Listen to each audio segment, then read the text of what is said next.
Okay, so we're back with another Earthbound playthrough video. We are currently in Happy Village. We're getting a few of our goods and stuff that we need. Unfortunately, I need to get rid of some crap. We believe we're going to go and get Paula, or what we named her? What did we named her? Mary? Yeah, we named her Mary. And go from there. We talked a little bit about how this town is like really unsettling last time I played. The only problem I have with the Earthbound system, the way it runs anything, is with the items. Items in Earthbound really annoy me. Yeah, because you can only hold like I don't know, it's like 12 things or something like that. Something really small. Yeah.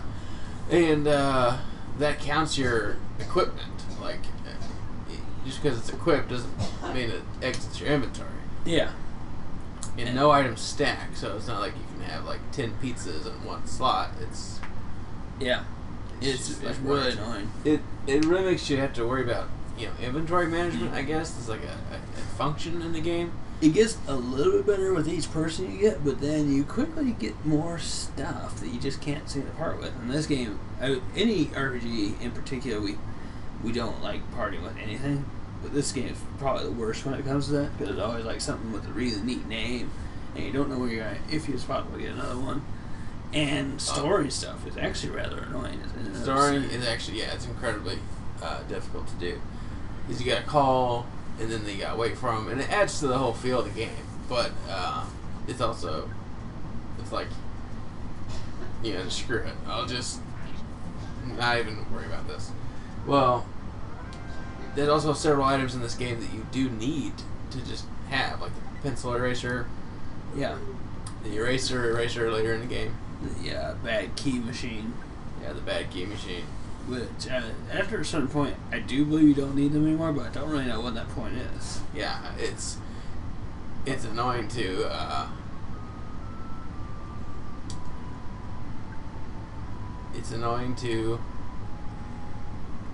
store those items only to find out you need them, so you have to leave the dungeon, come back, get the item, and then go back in the dungeon. Yeah.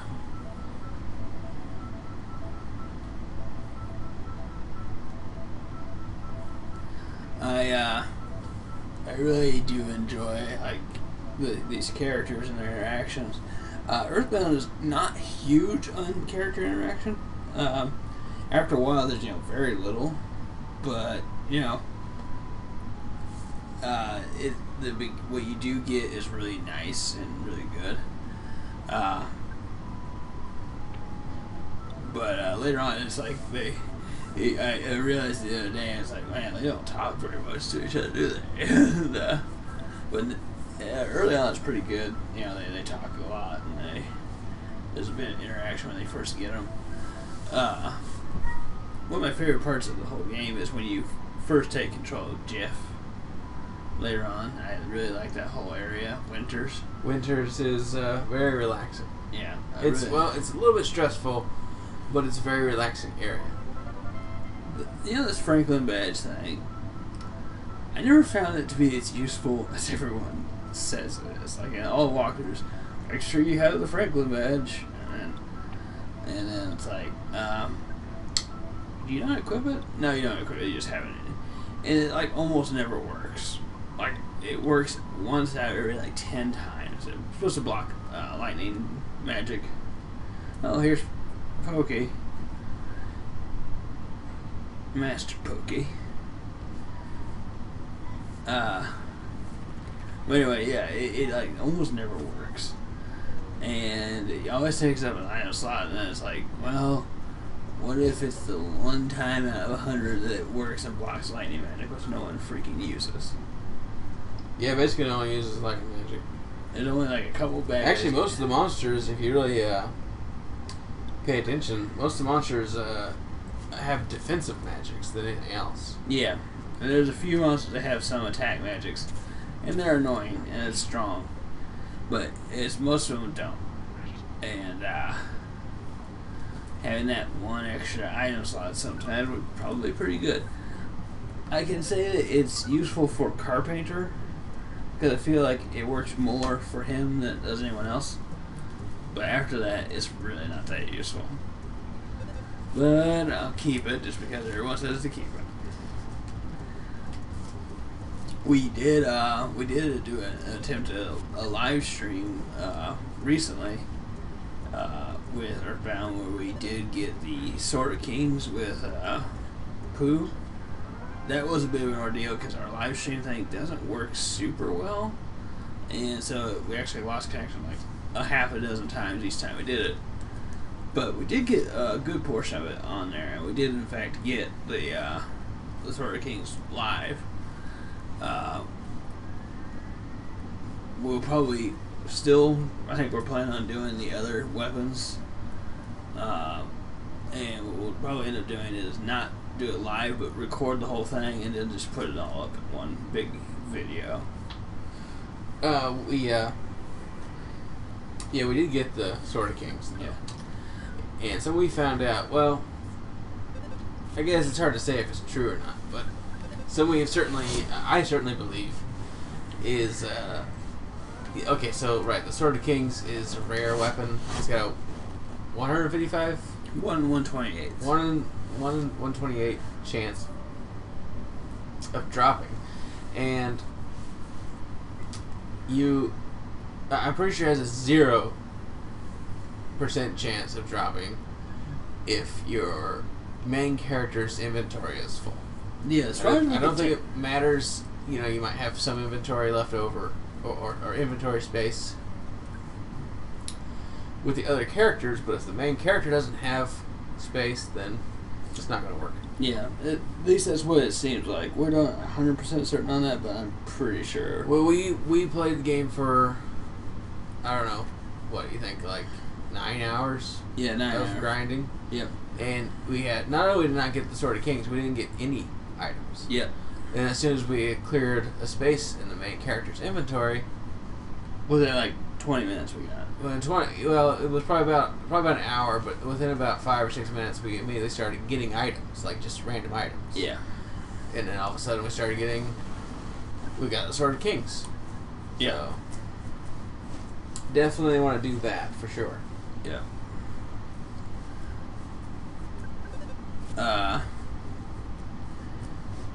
Trying to think if there was any other weird thing we came up with. Well, anyway, yeah, we'll probably do Jeff's best weapon. We'll do a video on that. Paula's, or Mary's, I'm not real sure if we'll do that. Because her rare weapon is like not as good as her holy frying pan, which you can buy, but only in terms of damage. It does have a lot more guts, which she can do more criticals with. So I don't know, it's just a hard one to say. We might do it just because. And there's another thing that's super rare you can get in the Fire Spring Cave, and it's like a really good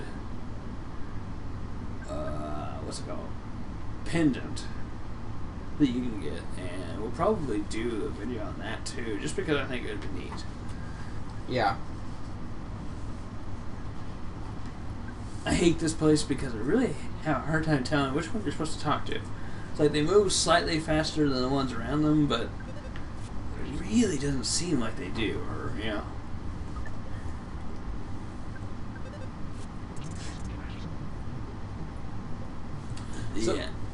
So something that we've been doing a lot lately is playing Warhammer 40K.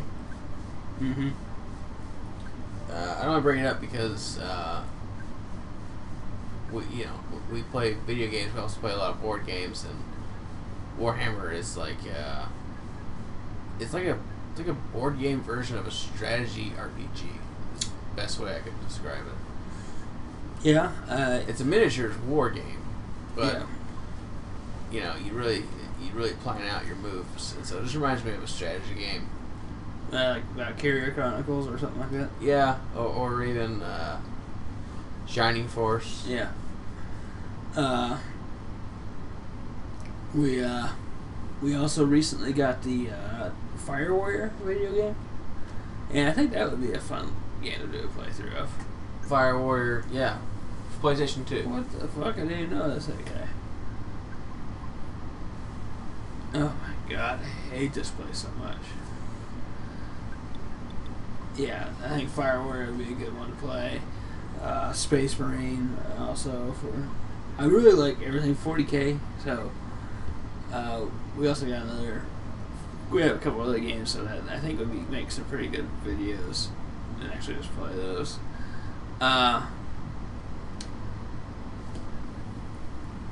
We have a bunch of games lined out that we might play after this in terms of RPGs. One. We have Mother 3. We got the fan translated version for Game Boy Advance. That's probably one that we might play using Restaurant 5. But we do have a couple like PlayStation RPGs that I'm really like tempted to play. One of them being Beyond the Beyond, and then there's also Thousand Arms. Oh my god! I didn't even know that was the guy I had to talk to. He looked like a normal guy. I just randomly talked to him. I hate this place so much. It is such an annoying place. I can't wait to kill Carpainter so these guys clear out.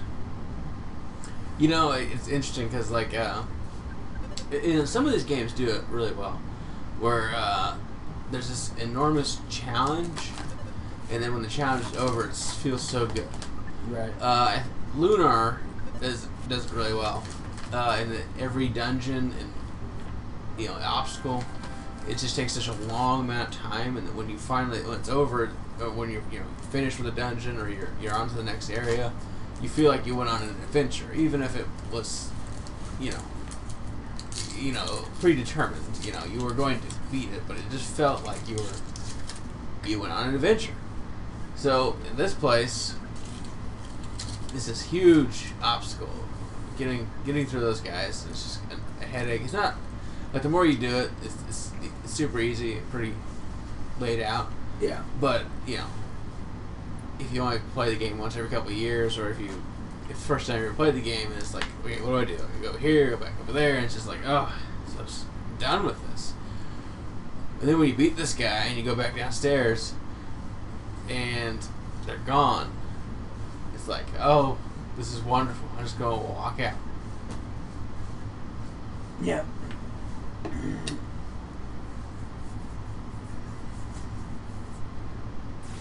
Oh, okay, yeah, the reflecting badge here actually, like, completely reflects that lightning there.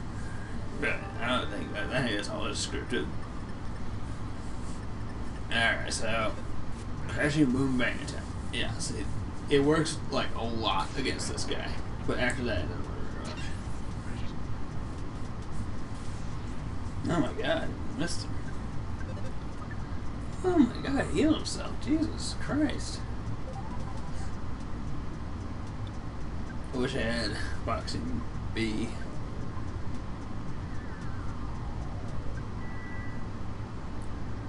This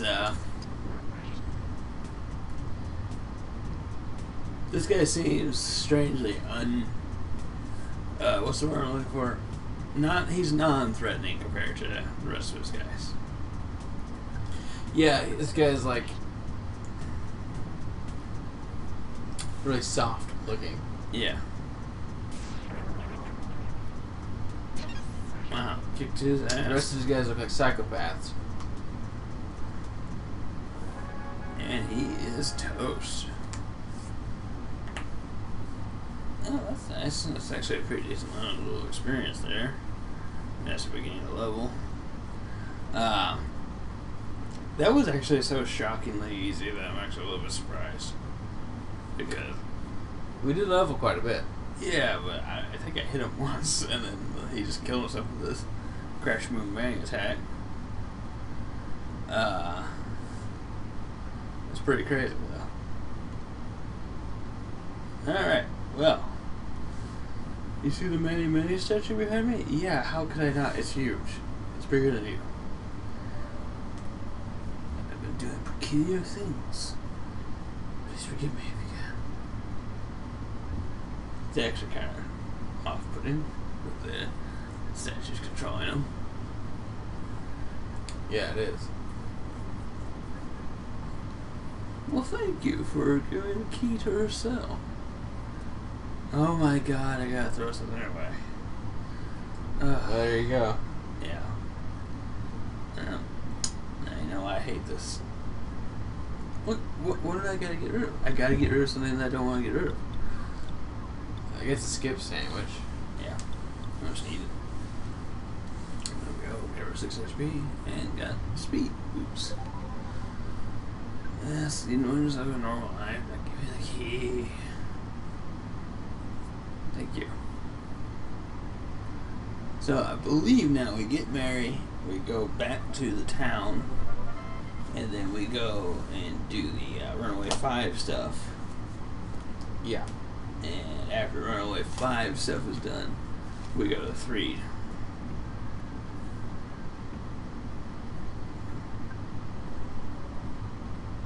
Three after that, huh? Yeah.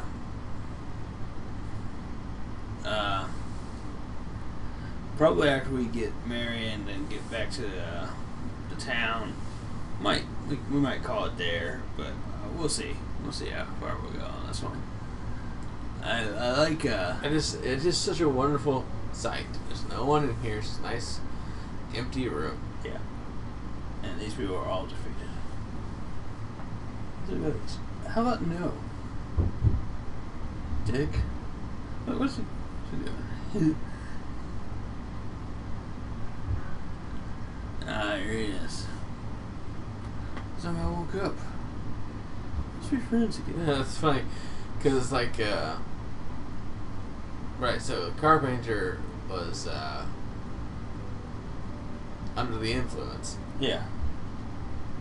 Yeah, he convinced all these people to be crazy.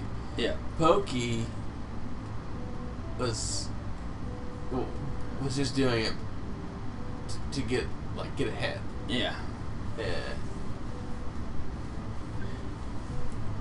I don't know. I was a kid when I first played this game, and I understood that. So, to some degree, you really gotta give kids a little bit more credit, than you might initially think, because they can actually pick up on a lot of this stuff. Sure, it's really a simple storyline, but to be able to, discern people's motivations, Yeah. at an early age is, it's kind of interesting. So, Yeah. something to think about when, just talking to kids or dealing with kids, Mhm. they actually understand a great deal. Yeah. Yeah. Actually, just now stepping out of the place, I remember what we gotta do before we go back to deal with Runaway 5. And that's, there's a sanctuary location over there. Yeah, there's a sanctuary location. And, something about these, probably said it in the last video, but this town, I hate this town. It's a bunch of reasons to hate this town, right? The major reason, though, it's one of those stupid towns that's like stuck inside of a dungeon. Yeah. Look at all those crows. It's a nightmare. Yeah. There's a lot of crows.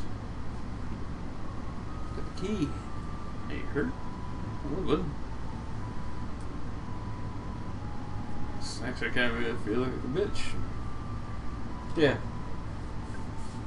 Use this. Alright.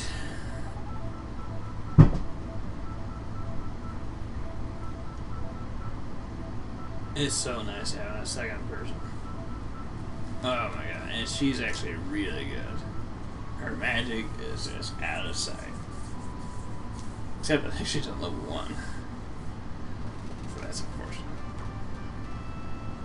I rejoined you, alright. She does have her teddy bear, which is nice. Oh, we got ourselves a photo op. Alright. But we actually probably will be stopping before we do the sanctuary location. just because it's it can take a little bit of time to get through, and then we do go back to the village eventually. So we'll probably get back to Happy Village through this cave. We'll probably stop there. Ah, Jesus Christ! What's with these crows not running from us? The snakes run from us, but the crows don't. We're gonna get the song. I was thinking we might stop before we do that. Okay. Yeah. Yeah. So we get the song note.